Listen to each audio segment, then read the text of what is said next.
Good afternoon, Jordanne Jones.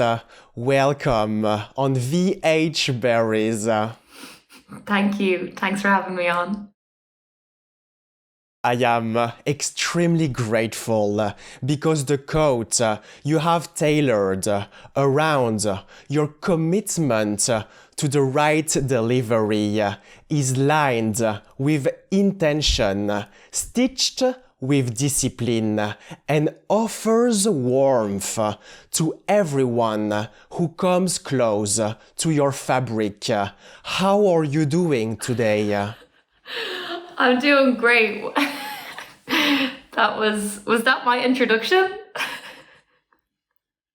It was your introduction, Jordanne Jones, and the long time that you spend on every of your projects is creating the irreversible with an outer garment surrounding your craft and moving towards new horizons, carrying within it both a waiting night and a waiting day.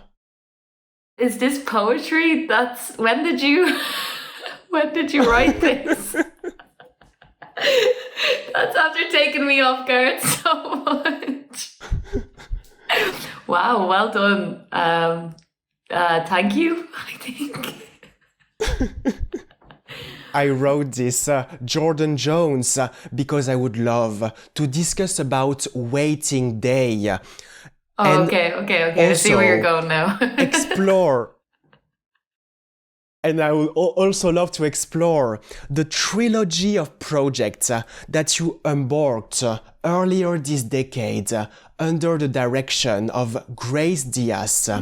Can you tell us a little bit more about Waiting Day? Yeah, of course. Waiting Day, most of my work that I've done with Grace Diaz, who's a great friend of mine, and a lot of her work revolves around representing working class communities and giving them a voice and telling their stories from a very real and authentic experience. She's from a working class community as well, and yeah, so it feels really nice to work with her. It feels really political. It feels really important. And yeah, so we've done 3 films together, 3 short films, Waiting Day, The Rattle and The Magdalene Laundries.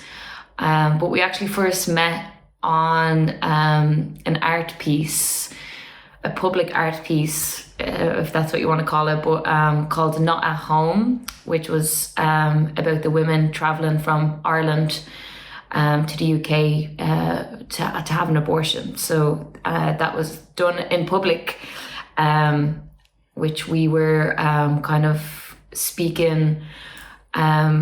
These women had kind of sent us their stories, and we were speaking their stories out to the public through a microphone while in a gown and wheeling a suitcase, kind of just like to represent them and what they had been through. So all the work that I've done, or even just like even the very beginning, started off very political and very big and very out there with Grace. But Waiting Day is a short film about waiting on your money, your dole or your children's allowance, and just all the days in between that just get tougher and tougher and harder. Until the day that you get paid and you have that little bit of freedom and everything feels like it's possible again. So I think it's a really kind of cool like arc or storytelling that each day gets harder, what challenges each day brings, and then the sense of like the world opening up again once you get money that you know is going to be completely out of your hand within a day or two, and just living in that never-ending cycle that families live in working class communities. So yeah, that's what Waiting Day is about. I think it's a really nice snippet, or just like a nice kind of it's just a very clever thing to encapsulate into a movie and have shown, because I don't think I've seen it before, like specifically that narrative of waiting on this one payment. So yeah. Absolutely, Jordanne Jones, that short film called Waiting Day is connected to your character named Rachel, as well as connected to real life, with a very special relationship with breakfast and multigrain pan bread. Yeah. Are you talking about like the toast in the movie? Absolutely. Yeah. I guess that is really important in the movie, because you know, as the days go on, the food in the fridge and the press gets more scarce. Yeah, by the end of it, there's not much food left, and the toast that Rachel is trying to feed her kids with, she has to scrape the end of a jar of jam to scrape every last bit to get it on that piece of toast to feed her children. And I think that's just that very specific action of scraping a piece of jam and feeling the stickiness of it and feeling the end of the jar is things that stay with people that have come from working class communities. It's just a very familiar act, if that makes any sense. You know, like people that are watching that have been there will know exactly what that image or that scene of Rachel scraping the end of the jar feels like. Yeah. Absolutely, Jordanne Jones. This is a very common act, and you were playing alongside your two fictive daughters named Nikita and Millie. Can you tell us a little bit more about working alongside them? Working alongside them was actually really fulfilling for me and really beautiful, because I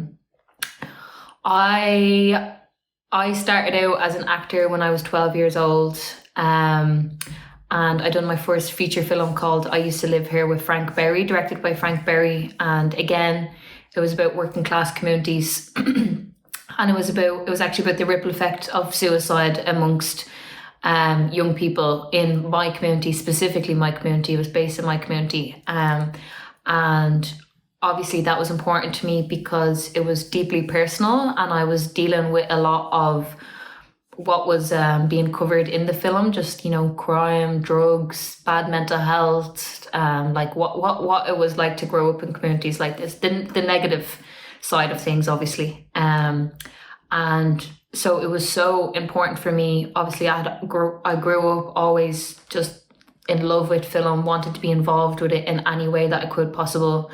So for someone to have given me that opportunity where, you know, we weren't getting a lot of opportunities in areas like mine, for somebody to give me that space and that opportunity meant the world to me. And so that has always been one of the most important moments of my life. And so then when I done Waiting Day and I had the two girls play, specifically Nikita, obviously Harper is the younger girl and she was absolutely amazing. But just in terms of working with Nikita, because Nikita was my age when I Used to Live Here, when I done my first feature film, and working with her, just kind of, you know, and she's from a working class community as well. She's from Bluebell. Just looking at her was looking at me when I was that age, and I could only imagine how important it might be for her to also get to kind of like be in a film that explores some of the hardships of growing up in communities like ours. And she wanted to be an actor. She has dreams just like the way that I did. And it was nice to get the chance to have that perspective, look at somebody younger in the position that I was in and be able to kind of give them some guidance or support or mentorship. Like, that felt really extremely fulfilling to me. It kind of just felt like my purpose a little bit in a way, and that kind of put the idea in my head then that like I would love to work with my community more and work with younger people more, and I have in a lot of ways through my acting work, which has really given me a sense of just like direction and purpose in life. As a matter of fact, Jordanne Jones, your fictive daughter, was taking bread from the school staff room, tea bags, and sugar from the coffee machine, as well as a giant roll of paper. And through waiting day, you are also displaying your vocal capability as you are singing a nursery rhyme called Hush Little Baby. What do you think of my singing? I thought, Jordanne Jones, that your singing was very good and that you have a major potential delivering the lines, "Don't say a word, Mama's gonna buy you a mockingbird. And if that mockingbird don't sing, Mama's gonna buy you a diamond ring." Hell yeah. You done it just as good as me. Well done. Yeah, well, thank you. This is such a funny interview. What was I going to say? Just touching on Nikita taking the bread and the title role and stuff, I think is also a very important moment in the script, because in that moment, she is just doing what she has to do to provide for her family. She wants to see her little sister eat. She wants to make her take some of the weight off her mom's shoulders. She wants to provide for them. She wants to show up for them. This is a good act. But unfortunately, if she went back to school and they found out that she had done that, it's not a good act. It wouldn't be seen, well, you know, maybe the right adults would be able to understand it, but a lot of the time you will be punished or you'll get in trouble for stealing from your school, and you'll be deemed as not a good student. And that's just kind of like the funny thing of growing up in working class communities, is that there's good, bad people.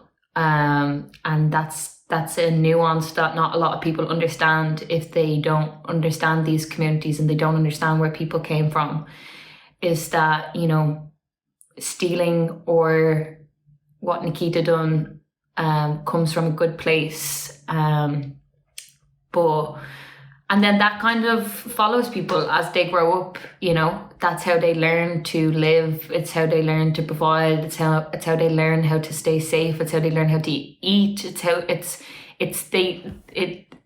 They learn that is what they have to do to survive. And that's messy, because obviously then, you know, when it's not as cute and charming anymore when you're an adult and you're still robbing or you're still, you know, breaking the rules, it can go down quite a nasty path. But for now, at the age that Nikita is at, it's pure innocence, and that's why they can all laugh about it in the living room. But, you know, and maybe it will stay that way. Maybe, you know, it won't turn into something darker, but it can.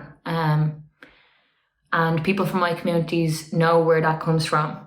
And we just see it not as black and white, if that makes sense. So I think for me that's what that scene represents. Absolutely, Jordanne Jones, and I can feel a shared language between you and Grace Diaz at this point because you worked with her on two other short films. What makes your creative dynamic work so well together? Because during those years, you never really said goodbye to her, but rather see you next week. Yeah. I love Grace. Grace is a good friend of mine. She cares about the same things that I care about. But everything that I've said pretty much about just kind of like understanding our communities, and they're just being a drive in us to speak out on behalf of our communities and have demand that people listen to us and understand us more. And yeah, I think it's just about, we just really want people to understand us more. And we want to do that through art. And we just have quite similar minds as well, I think. We're a bit mad. Yeah, and she's just a good friend, and I love her and I love what she does, and she's real.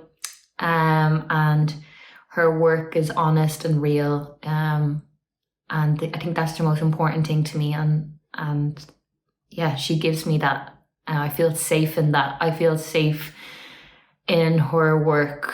And it's important for me to feel safe in work that revolves around trauma or where I'm from, because it's a very sensitive topic for me. And I need it to be done with the right intentions. And she is that person. So. She is that person, Jordanne Jones, and furthermore, on the set of those short films, you might say to Grace Diaz, "You are my director, but you are not my mother." Very good.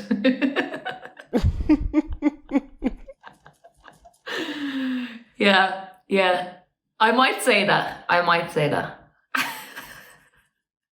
You might say that, Jordanne Jones, and I would love to talk about You Are Not My Mother, which is a recent feature film in which you played Suzanne. Can you tell us a little bit more about that 93-minute piece of art? Yeah, of course I can. You Are Not My Mother is a horror film directed by Kate Dolan, who is an absolutely phenomenal director and a phenomenal person. When I first worked with Kate Dolan on You Are Not My Mother, I was telling everyone that this woman knows what she's doing and she's going to go far. And she's flying. So I'm glad that people are recognizing how talented she is. It was an absolute pleasure being on that set. The whole cast were amazing. Hazel Dupe, who I acted alongside, is also a friend of mine who's doing amazing work. It was just a really beautiful set to be on, with really good people. I'm very lucky to have gotten the chance to play a part in it. And also just the fact that I'm a huge horror fan. So this was my first horror, I'm pretty sure, which feels weird because I feel like I should have been in more horrors. Maybe that's just in my own head. But yeah, this is my first horror, which was such a treat for me. Like when it came in through the emails, I was like, yes, finally. Because if I could just act in horrors all day long, I would. And it was even more cool the fact that this horror film was based on Irish mythology. So it was about changelings, which is basically fairies, scary fairies. And yeah, it was psychological. Again, it was based on trauma, which is right up my street. What most horrors are. But this does it in such a such a cool way. And yeah, was just really happy to be on board, and also just take inspiration, because I would love to make my own horror one day. That's been my dream before I was ever interested in acting or really taught about acting, was to be a director or a writer of horror movies, because that's what I grew up. I grew up watching horror movies with my dad, and I would force my little cousins into making horror movies, and I would like direct them. So being on set of You Are Not My Mother just kind of reminded me of that original dream, and now I'm trying to actually explore that a little bit more. So that just that movie just kind of reminded me of what I love most, which was really nice. Ultimately, Jordanne Jones, You Are Not My Mother carries 5 words. Just like another project you were part of called I Used to Live Here. Yeah. My first feature film. Like I said earlier, the most important thing that ever happened to me, I think, to be honest. It was actually pretty life-saving at the time. So it holds a big place in my heart. So I had mentioned it previously, obviously, but it's a feature film about the ripple effect of suicide in specifically my community. It was based in my community. Frank Berry, the director, who's an amazing director, and an amazing person. He also directed Ballymun Lullabies, so has done a lot of work for working class communities. And he doesn't just show up and make a movie. He really got to know the kids. He really got involved. Like, he was doing workshops in my local community centre for a long time, developed a relationship with the kids, developed an understanding, was having lots of conversations with them, which is so important. You can't just, like a lot of people that don't come from areas like ours will show up with a camera and shove it in people's face, and it's just very like exploitative, and they won't actually know the people, they won't understand their stories. They just take from them. They show up with a camera and they're like, this is great material, people will want to see this, and there's no actual real care that goes into it, or it's just it's exploitive. And Frank was not that person whatsoever. We all loved Frank, and he gave us all a really important opportunity to be creative in an area that that was just like, it was so hard to be creative, or like your imagination, your innocence, your creativity can get sucked away so quickly because of what we endure in communities like ours. And I always felt like I was protecting my creativity or my innocence or my imagination within my bedroom or within my house. And maybe I was a little bit of a loser because of it, because everyone else around me was growing up really fast, to no fault of their own, but just because of their circumstances. And I was like, no, I still need to be a child that plays around and lives in my head. And I was really protective of it. And then next fall, Frank came and took me out of my bedroom, took so many kids out of their homes that wanted to create, that wanted to express themselves, that still wanted to play, and brought them out onto the street and gave them that permission. And we just shined. I don't know the word. We shined. And the energy was just like, we had been given a sense, I'm getting emotional talking about this, but like, I'm probably going to trip over my words, but it had been like we had been given some of our childhood back in that time to play around. And, you know, the nice thing is that like when we walked around the streets with the camera and we're filming scenes, you know, and the older boys or whatever, you know, in their tracksuits and they're tough and they're hanging outside the shops, you know, they're kind of looking us up and down.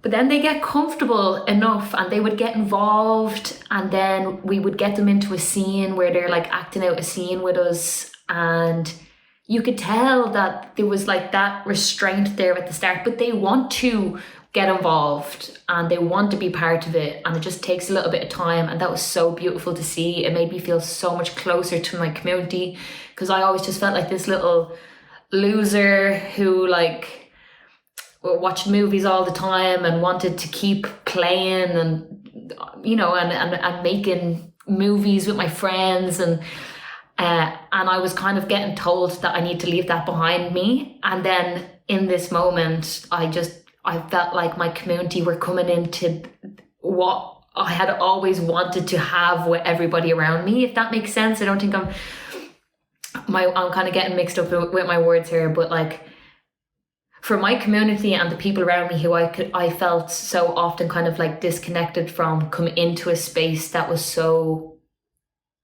important to me, and I felt so kind of had so much like the world of film or creativity that I loved so much. To have my community that I had felt disconnected from come into that space with me, finally I got the words out, to come into that space with me was so healing and so beautiful, and I felt so close to everyone.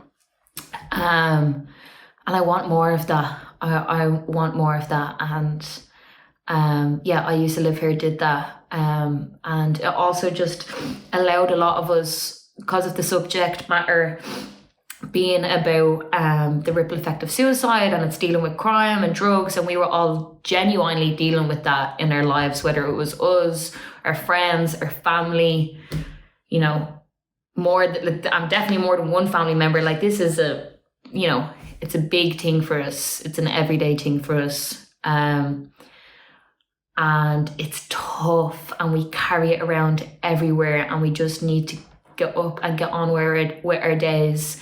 But this imaginary world, you know, obviously it's very real, but this, like, you know, world that Frank had created allowed us to process what we were going through or what we were experiencing in our communities in an environment that was safe, because there was no consequences to us expressing our emotions. So we got to process so much of what we have endured, or what just like so much heartbreak that we carry as a community, we got to process within the movie, within acting in the movie. And yeah, sorry, I feel like my emotions kind of bubbled up there, so I wasn't as articulate as I'd like to be, but I feel like I got the message across of what I was trying to say. That movie is hugely important to me, and it means a lot, and I love my community, and I love Kilnarden, and I love Tala. And that's all I have to say on that. And I love Frank Berry. I love you, Frank Berry. Thank you. Absolutely, Jordanne Jones. I can feel the passion when you're talking about I used to live here. And after the release of that project, you got a nomination at the Irish Film and Television Academy Award for Best Actress in a Lead Role in Film. And looking back now, what do you think that project and nomination told you about yourself as an artist? Yeah, I don't think I knew what was happening, to be honest. Like when I got the nomination, I don't think I really registered it. I didn't know what it was. Like I didn't know what the IFTAs were. I don't even know if I'm allowed to say that. I feel like people will hate me for saying that, but I didn't know what they were. Obviously, I was like 14, never heard of them. Didn't know what it was. Just didn't really like process what was happening. I thought it was great crack to be there. I was excited by the fact that there was a red carpet and stuff, but I don't think I ever really thought about what it meant for me, like that people thought that I was good enough or I had done something that was important enough to get an award. I don't think I really processed that, but I fully process what an IFTA is now and would absolutely love one if there is any going. Absolutely, Jordanne Jones. And I can sense that many more nominations are coming. And I would love to explore your early days that started in Killy Norden, a residential area in Tallaght, Dublin, located at the foot of the mountains, in an environment you describe as full of character and full of personalities. Yeah, definitely full of character.